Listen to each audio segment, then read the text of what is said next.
If gigantic sea monsters were to emerge from the depths of the ocean and begin destroying everything around them, what would you do? Certainly, the best thing to do would be to like and subscribe to the channel, because in this episode of Surviving the Monsters, we will follow Jonas as he tries to survive these colossal predators. I will point out the mistakes they make and discuss the best decisions to survive the megalodons in Meg 2, The Trench. 5 years after the events of the previous movie, Jonas Taylor, now involved in the fight against environmental crimes, assists the Mana 1 team in exploring the depths of the Mariana Trench, where the megalodon was originally found. After the tragic and mysterious death of Suyin, Jonas took on the responsibility of raising his teenage daughter Mei, along with Juming, Suyin's brother who now runs his father's company alongside the wealthy financier Driscoll. Mana 1 is also studying a megalodon in captivity, a 24-meter tall female known as Heiki, which was found when she was just a pup and trained by Juming, who contributed to the team in developing equipment designed to withstand megalodon attacks and endure the immense pressures of the ocean's depths. Furthermore, modifications to the submarine's lights were made, as they previously attracted the shark's attention in the previous film. And if you haven't watched the first video on how to survive the megalodon, I recommend checking out the video in the card. Recently, Heiki has been exhibiting erratic behaviors, which concern Jonas, although Juming is enthusiastic about the idea of training a megalodon. This is hard to believe because large sharks kept in captivity often have a short life. A common great white shark daily requires 8 to 13 pounds of food to feed, and in enclosed environments, they struggle to find food or do not receive proper nourishment, resulting in malnutrition and negatively impacting their health. Another significant factor is that most sharks require constant movement to allow for breathing, as their gills are not stationary, requiring a continuous flow of water for them to breathe. Additionally, in aquariums, the space is notably limited, like where Heiki is now, resulting in stress and health problems for these animals.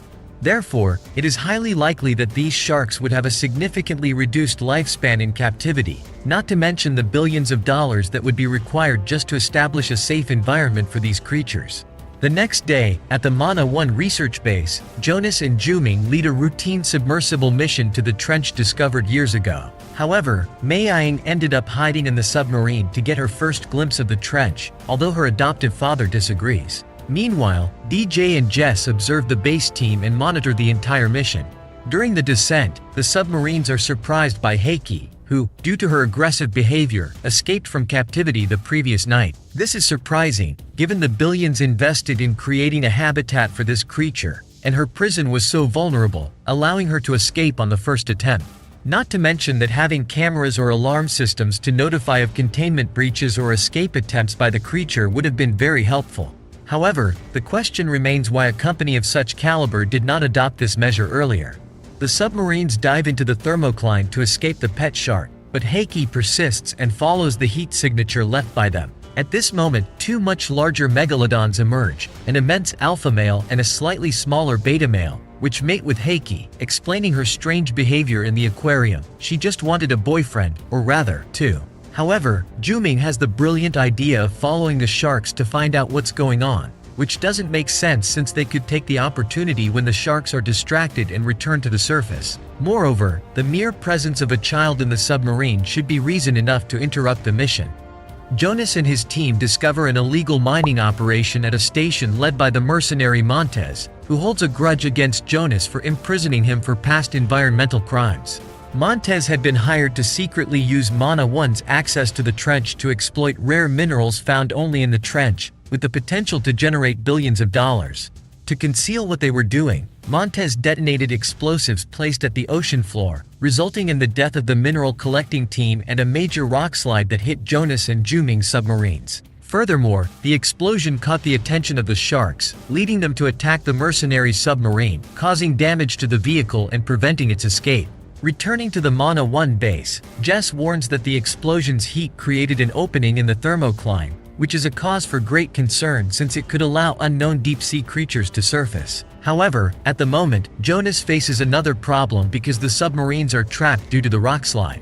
Okay, it's clear that Montez didn't know what he was doing, as everyone on the team had knowledge of the submarine base's location, but none of them were aware of the ongoing illegal mining operations. The radars didn't detect the explosives or even the guys extracting the minerals, so if he had simply talked to the team, he could have easily claimed he was exploring the trench for another company, and no one would have been able to refute that claim, as there was no evidence. However, the decision to detonate explosives was a ludicrous mistake, affecting not only him but everyone present. If Montez had chosen to remain silent and hidden, the researchers would have left, allowing him to continue his illegal mining activities without any problems. At the base, Mac and his team lose communication with the submarines and panic sets in. Mac requests Jess to prepare the rescue submarine. However, she discovers that the rescue capsule has been sabotaged. Well, it's evident that this company doesn't prioritize safety requirements, as there is only one rescue submarine in the entire station, and with many people working at Mana 1, identifying the traitor among them becomes a complicated task. At the bottom of the ocean, Jonas's team works on repairing the communicator and manages to establish contact with the base. Upon being informed about the sabotage of the rescue capsule, Jonas and his team are forced to use special suits to venture through the trench towards the discovered station. Unable to communicate with Juming's submarine, Jonas and his team begin the long trek, and in the middle of the journey, they encounter the rest of the group, who also survived and had the same idea of using the special suits. However, the distance to the station is very long, and the suits only have 2 hours of oxygen. In this situation, the best option is to speak as little as possible and remain calm to conserve oxygen. Considering that they will face attacks from unknown creatures, the suits could have been equipped with thrusters, or each of them could have had their own portable thruster. This would have been of great help to escape from any creatures. Meanwhile, on the surface, Mac meets with DJ and Jess, and they suspect an illegal operation is taking place in the trench, and a spy was sent to sabotage the Mana 1 station. Mac then asks DJ to check all security cameras for the responsible individual, while Jess examines the records of all employees for any suspicious activity. Later, DJ returns with updates, informing that the person who sabotaged the submarine also erased the security camera records. However, Mac reassures the team by revealing that he has a remote satellite backup, and he just needs to go to the location to check the files. At the bottom of the ocean, after facing attacks from various aquatic lizards and being pursued by 3 giant sharks, the team finally reaches the station. However, only Jonas, Mayang, Juming, and security officer Regis survived the arduous journey.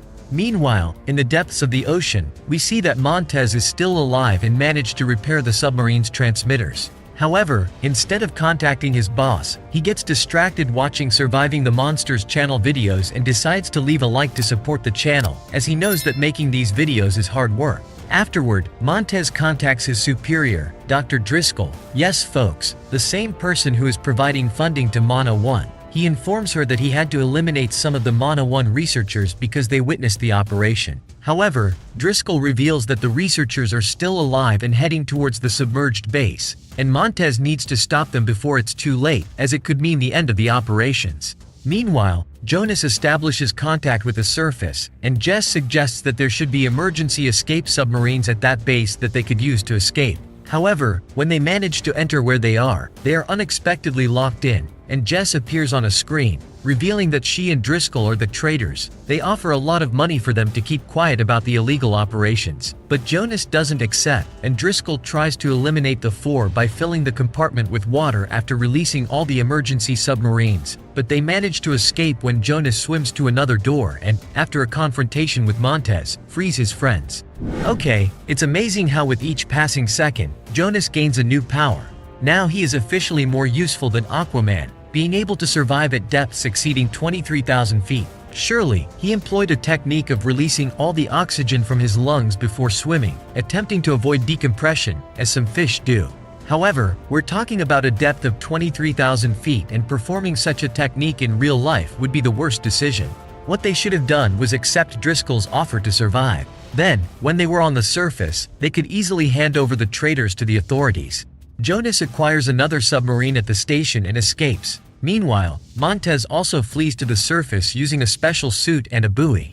As the crew emerges, they come across the previous fissure in the thermocline, which allowed the entry of various creatures, including 3 megalodons, several aquatic lizards, and even a giant octopus that devoured an entire boat's crew.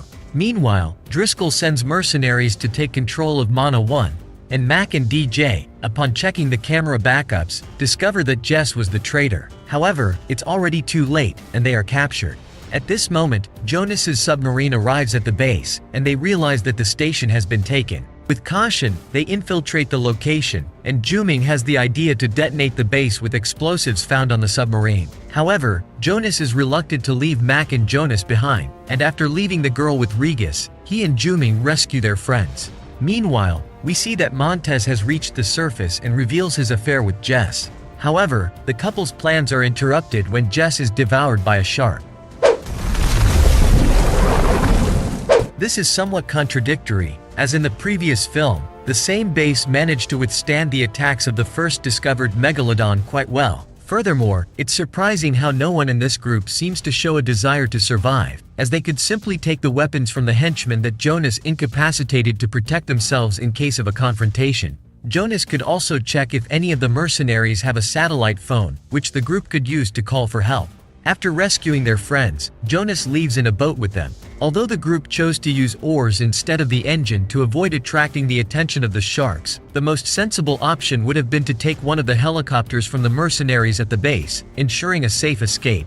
Montez mobilizes the mercenaries to pursue the group, especially after Jess is devoured by the shark. However, they decide to use the boat's engine, which ultimately leads to a fatal attack by one of the megalodons.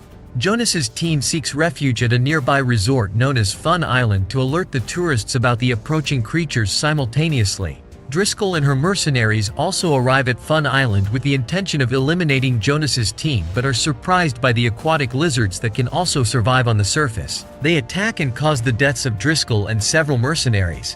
Well, this woman is certainly not the brightest person in the world because there was no reason for her to go to that island, especially considering that she wished to remain anonymous due to her involvement with a criminal organization. Meanwhile, Jonas's group splits up to assist in the evacuation of tourists. However, when people hear the gunshots fired by the mercenaries, they panic and run towards the water, which is not a wise decision, considering that the megalodons and the giant octopus soon begin to devour everyone. Jonas instructs his friends to seek help and instructs Mayang to take refuge in the lifeguard tower. However, this location seems to be the worst option for hiding from aquatic creatures, as it is very close to the water, and she would likely be vulnerable to attacks. Jonas could have left the girl with Regis, who had vowed to protect Mayang. Nevertheless, the fearless Jonas decides to take action and heads toward the creatures on a jet ski. Using a harpoon he had constructed earlier with the explosive found in the submarine, he manages to eliminate one of the sharks with the harpoon. But at that moment, Montez appears and starts pursuing him, resulting in a fight on the beach. As expected, Super Jonas easily manages to injure the mercenary, and his blood attracts the attention of the shark, which Jonas throws in the direction of the mouth of the alpha megalodon, which devours him. Meanwhile, Juming and Mac, after improvising a bomb composed of fertilizer, take control of Driscoll's autonomous helicopter and fly towards the beach. There, Mayang, aware of the aquatic dangers, tries to help the tourists. However, the giant octopus emerges and begins to attack everyone and even manages to bring down the helicopter. Still, Juming manages to injure the creature with the bomb. The explosion attracts Heiki, who helps Juming by devouring the giant octopus and saving him. While Juming swims towards the helicopter wreckage to rescue Mac, Jonas realizes that the alpha shark was heading their way and, using one of the helicopter's rotors, he gets the monster's attention and fatally punctures the megalodon in the head. Folks, in my opinion, Jonas deserves a spot in the Avengers. The guy has already defeated 3 megalodons. As they return to the beach, the group notices Heiki's approach and panics, fearing they will be devoured. However, Juming tries to get his pet shark's attention and uses a sonic command in the hope that it stops. Surprisingly, this works, and they escape unscathed. However, it seems the trio was very lucky, as the megalodon spotted some dolphins and considered them a better meal than humans. Back on the beach, everyone sits down to celebrate the victory but remains concerned about what to do regarding Heiki, especially now that she is in the sea and pregnant. But that's a story for another day. Well, as you may have noticed, in various situations, the movie script ended up saving the characters' lives. However, tell me in the comments what you would do to survive these creatures. Thank you very much for watching, and remember to be cautious when entering the sea. You never know what giant monsters it may hide.